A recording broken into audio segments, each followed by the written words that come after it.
Next time you tune in, we are picking up literally from right now. In fact, I've already started filming the next one. So I'll see you guys on the next one, and you can pick it up right here. Hey guys, welcome back to A Man, a Van, a Plan. Well, like I said, we're picking this one up right from where we left off before. I got the shower in on the last video. What I'm going to do today is just get I'm just gonna work on a smattering of things I gotta do. It's just a bunch of little projects, and I'm gonna take you along with me. The first thing that I'm gonna do today is I'm gonna meld together my upper cabinets, my wall cabinets, if you will. In order to do that, I need some 1/4-inch plywood as spacers, so we're gonna cut those first. First thing we're gonna do here is drill some pilot holes. After that, we're gonna take our spacer that we cut earlier, and we are going to glue it up on one end of the cabinet. Gotta make sure it's the correct end, which I already have.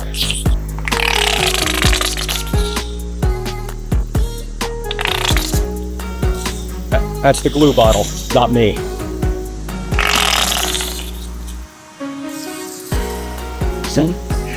You know what? I'm almost 50 years old, and I still find fart noises funny.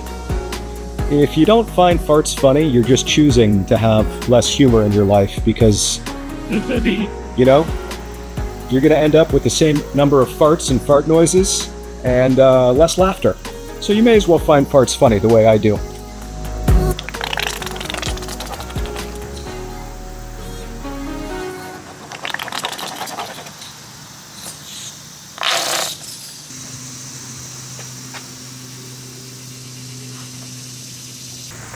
As we get this set, we want to make sure that we have the front and the bottom lined up. The top and the back don't matter as much. They'll be close, but we really, really need the front and the bottom lined up. All right, got that lined up. What I'm going to do next is just shoot a couple nails into this to hold it in place while I screw it in.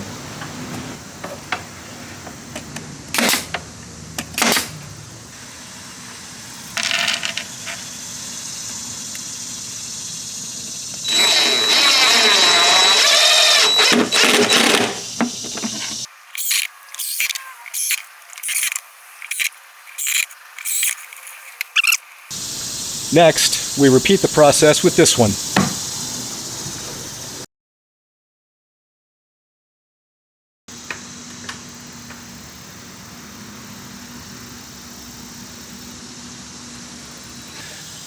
Little dry decks.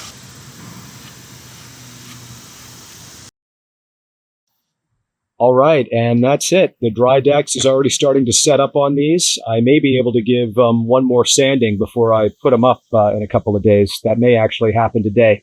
We'll see. Okay, let's move on to the next thing. And that next thing is getting Kilmat up on all the walls. I've got 2 boxes of this. I had a box left over from when I was doing van builds, and I accidentally ordered another one. So I've got it. I may as well use it because I'm just going to end up tossing it out. Nobody's going to come buy a half a box of Kilmat, I don't think. But anyway, that's what I'm doing. We're going to get Kilmat up on all the walls, and I'm going to try and use up as much of this as I can. And done. Now listen, I want to be very, very clear. This is way more Kilmat than you would ever need. This is overkill on the Kilmat.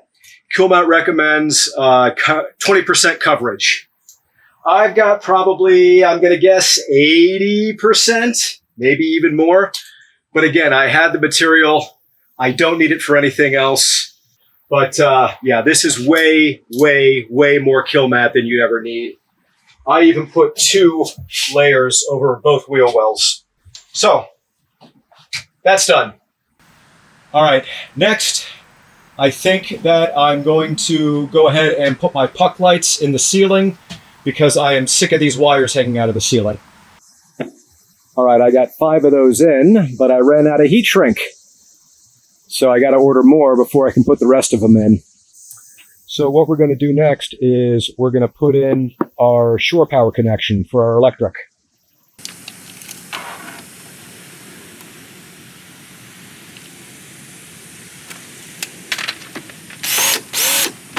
This is going to be tough.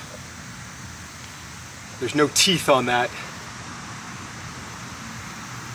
It was pretty tough just getting through the plastic with this very, very dull hole saw. Let me think about this a minute. These are about 12, 15 bucks a piece, and this is probably the last hole I got to make with this size.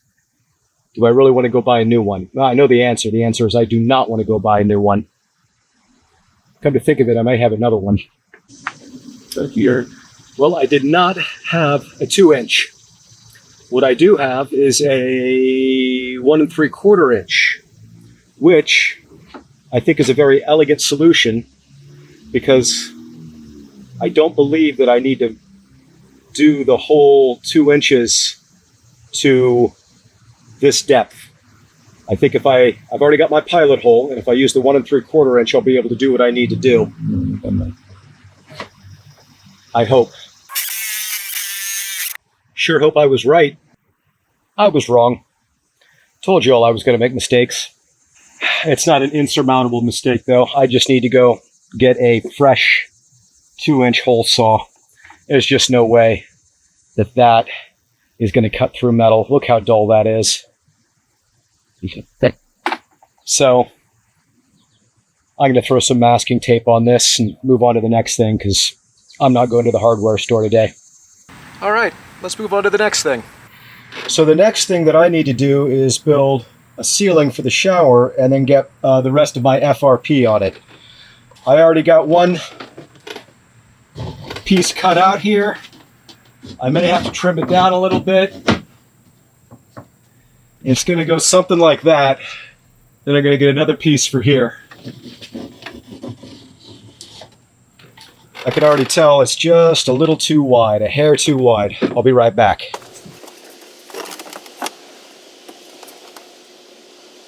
Yep, I think that's going to work quite nicely.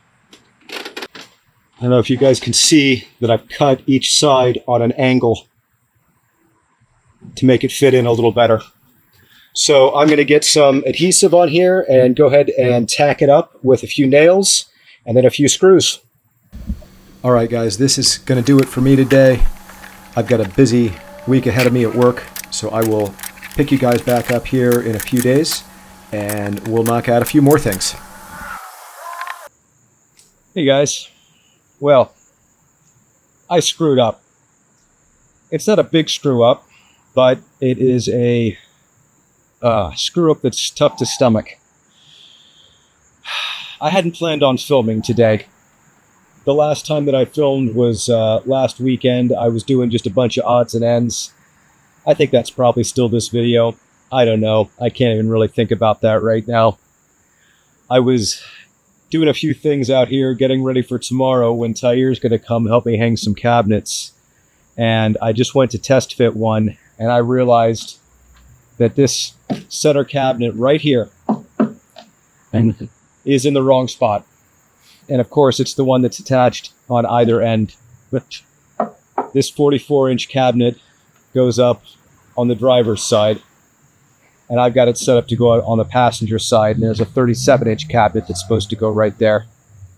I can't get these screws out. They're glued in. I had to run to the hardware store and get a demolition blade for my Sawzall. I'm so ticked right now, I can't even really speak. So I'm just going to take these things apart, and I've already done my profanity-laced tirade on the way to the hardware store and on the way back, so I did blow off some steam that way. But I'm pretty pissed right now at myself. I'm just going to shut off the camera. I'm so mad right now. I can't even do this. Y'all, I am very, very, very not happy with myself right now. I got them apart. Fortunately, I don't think that I damaged them in getting them apart. I'm going to have to grind off these screws because I can't get them out. There's too much glue on them. They're salvageable. They're going to be fine by the time I get done dry dexing them, sanding them, and repainting. No one will ever know that I did this, but I'll know, and I'm frustrated with myself. And all right, let's grind these screws off. At least I figured it out now, and I can fix it tonight before Tyre comes. Ugh. How frickin' frustrating. All right, y'all. I'm really frustrated, as I've said about 6 times, and normally I would just quit for the day. But this is going to be a good lesson in patience. This is going to be a good lesson in slowing down. This is going to be a good lesson in taking all of this, not rage, but anger and upsetness that I have, and channeling it into making sure that I do these next couple steps correctly, because I've already screwed them up once. So like I said, normally I would just quit for the day, but Tyre's coming tomorrow morning, and he's expecting to hang cabinets, and I'm expecting to hang cabinets. So that's what we're going to do. I got to make sure that these are prepped and ready for tomorrow morning when he comes. So I'm going to remeld these. I'm going to take my time, make sure I do it correctly. When I get frustrated like this, sometimes I would just skip steps. Like I almost didn't pre-drill just now. I almost started just putting glue in and screwing in. But I'm going to stop. I'm going to take a breath. I'm going to make sure that I go ahead and pre-drill my holes. And then I'm going to meld these together. I'm going to double check my measurement. Yep, that's the 37-inch one that I need. I hadn't even planned on filming today.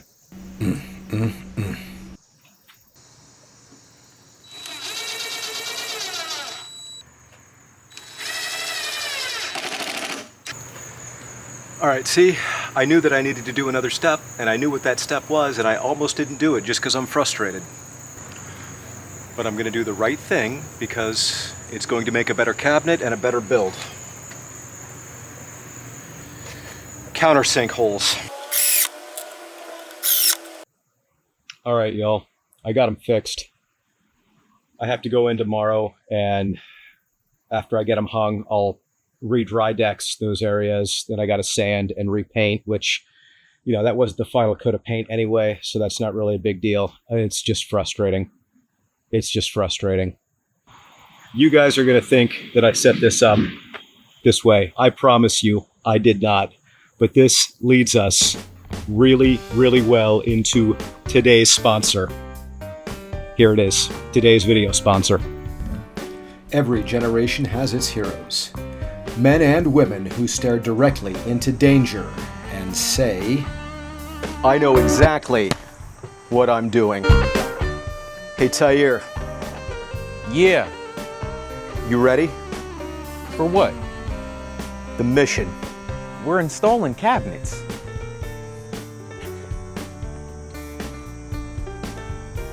Exactly. I feel the need. No. The need to install cabinets. You know, it's 87 degrees out here. Why are you wearing that jacket? Because it looks cool. You know, you're making installing cabinets sound a lot more dangerous than it actually is. That's because you've never seen my measurements. I have actually, and that's what I'm worried about. Today's mission is brought to you by Overconfidence. Trademark pending. It's the premium confidence solution for people who have absolutely no business being this confident. Wait. We're sponsored by Confidence? No. Not confidence. Overconfidence. Confidence says, I think I can do this. Overconfidence? Well, Well, that says get out of my way. I watched a YouTube video. You know, every successful mission begins with preparation. Did you prepare? Of course I did. How? I brought hairspray. Is that it? No. I also charged the drill, and I sharpened 2 pencils.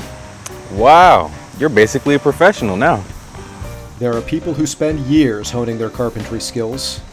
People who carefully study plans, calculate measurements, and double-check everything. And then there's Uncle David. Why waste valuable time questioning yourself or being the least bit introspective when it's so much easier to just simply refuse to doubt yourself? That's the overconfidence difference.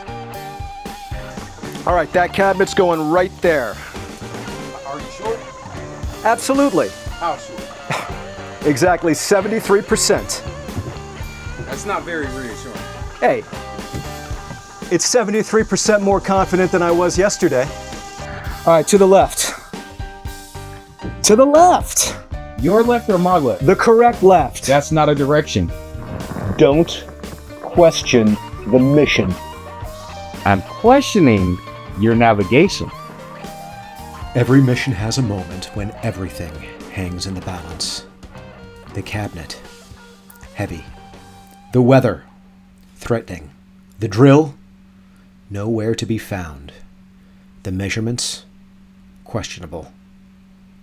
And somewhere, someone has lost the tape measure.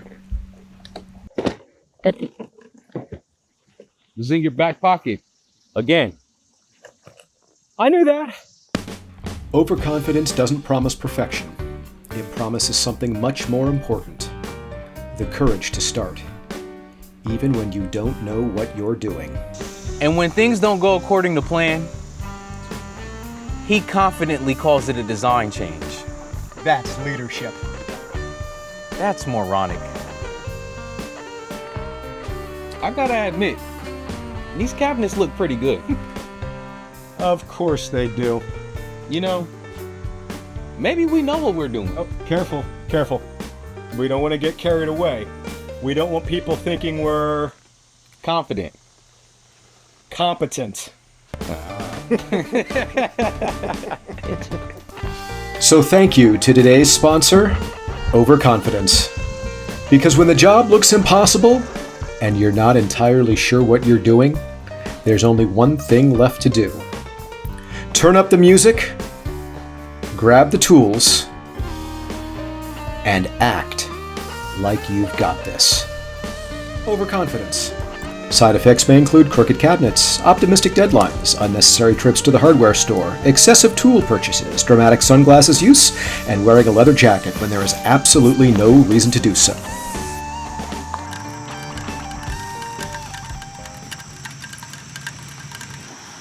All right, guys, I'm over my temper tantrum from yesterday. I'm over the fact that I screwed up. I fixed it, and now it's time to move on. You know, every project has a turning point, and I feel like today is going to be that day for this van. So today is the day that all the cabinets that I have built go in. Today is the day that this stops looking like an empty cargo van and just starts to look like someplace you'd actually want to spend a weekend. That is assuming I've got them all melded together correctly. I triple checked, and I'm pretty sure this time I do. I've spent a lot of time getting to this point, designing, measuring, cutting, assembling, painting, caulking, dry decks. So today, the goal isn't to figure things out. Today is the day to put things exactly where they go. I find that the more planning you do beforehand, the calmer installation day becomes. And I prefer calmness. I used up all of my anger and excitement yesterday fixing the mistake that I made. So hopefully I've spent enough time planning where today is less about solving problems and more about just knocking everything together. All the hard thinking happened weeks ago. Tahir and I have done this part of the build many, many times. Maybe a couple of dozen. And we know that today is not a day to rush. Today is a day to take your time, make those little adjustments, make those little tweaks, and get the cabinet set right. If something's even just a little bit off, you're going to notice it. And you're going to notice it each and every time you get into the van. So we're not rushing today. We're taking our time, and we're getting it done right.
Okay, go ahead and pull it up.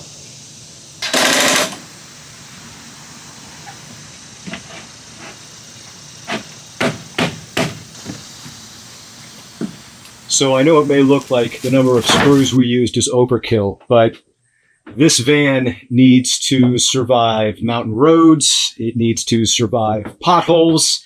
It needs to survive, that road that Google confidently described as well maintained. I've been down a few of those before. So even though it may look like the number of screws are overkill, it's really not. Once these things are loaded down, I don't want them going anywhere. Getting the cabinets in is always such a great part of every build. This morning, it still pretty much looked like a work van, to be honest. A work van with a shower in it, or a wet room. But now, with the cabinets in, it's really starting to look like a camper. This is the fun part. There's still about 118 things left to do. We started to get the bed in today on the one side and the fresh water tank, the 36-gallon fresh water tank. I'm really happy with how everything has turned out. This is just one of those sections of van building that kind of makes it all worthwhile, and you get to see everything that you've been working towards. If you've been following along, thanks for watching. And if you're new here, I hope you'll stick around. Uncle David still has a lot more work to do. You're not kidding. I think next time I'm going to be building benches and installing the benches, and then installing some more components like the furnace and the hot water tank. So tune in for that. Hey guys, real quick, before we go, do me a favor. Leave me a like, please. Subscribe, all right? Maybe if you're feeling froggy, you can leave me a comment letting me know what you liked about the video, or maybe even what you didn't like about the video. Either way, it would encourage me to keep making more. Thanks a lot, guys. We'll see you on the next one. Bye. Okay, I'm ready when you are. And when things don't go according to plan, he calls it a design change. That's leadership. That's moronic. He confidently calls it a design change. And when things don't go according to plan, he calls it a design change. And when things don't go according to plan, he confidently calls it a design change, right? Yep, a design change. Okay.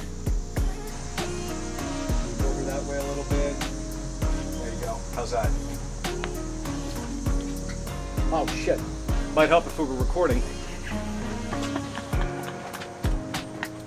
That's definitely going in B-roll, huh? Wait, it won't because we weren't recording. Oh, yeah.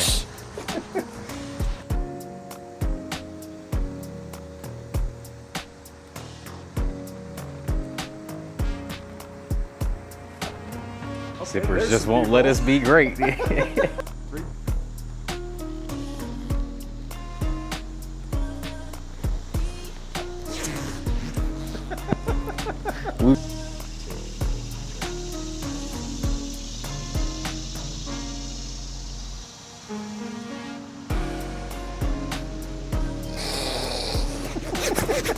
I forgot to.